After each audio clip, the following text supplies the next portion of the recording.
Hello, I'm Bob Barrow at the Wichita Falls Art Association today. While I take my art battle hat off, I want to thank the City of Wichita Falls and the Art Alliance for helping to support us through grants.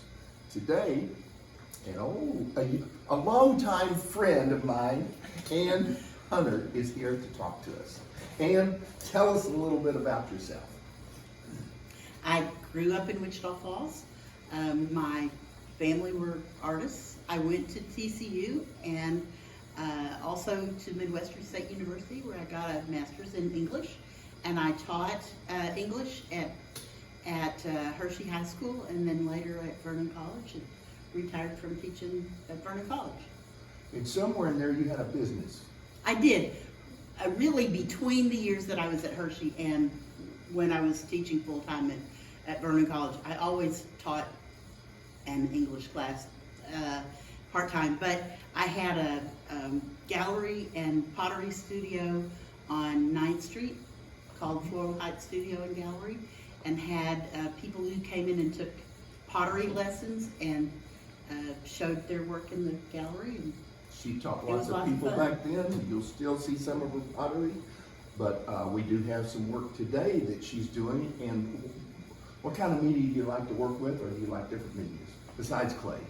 Yeah, I started off with clay, but in recent years, lugging the 50-pound boxes of clay around and the boxes of pots got to be a little much, and I thought, it's a lot easier to carry a canvas. So I've been painting, and I've done some watercolor, but I really like oils, and I'm trying to sort of stick with that, so I maybe keep getting better with oil paint on canvas. And what led you to become an artist? As I mentioned already, my family included a number of artists, and so I drew as a child on my books and notebooks like a lot of other kids. Then when I got to about adolescence, people would say, "Oh, you're going to be an artist like your mother," and I'd say, "No, I'm not."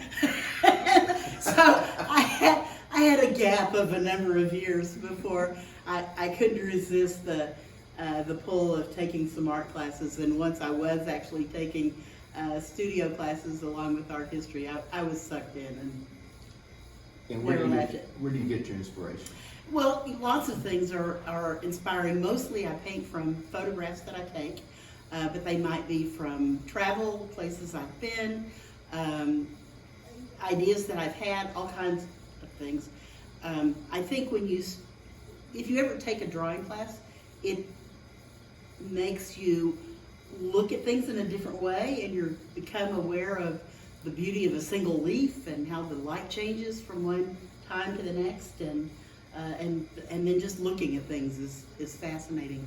I also am interested in how people are sometimes able to communicate about things that they feel strongly about. This picture that's right here with the typewriter was actually inspired by my acquiring this old typewriter from a friend. But I had seen a quote that said, "Start a fire, or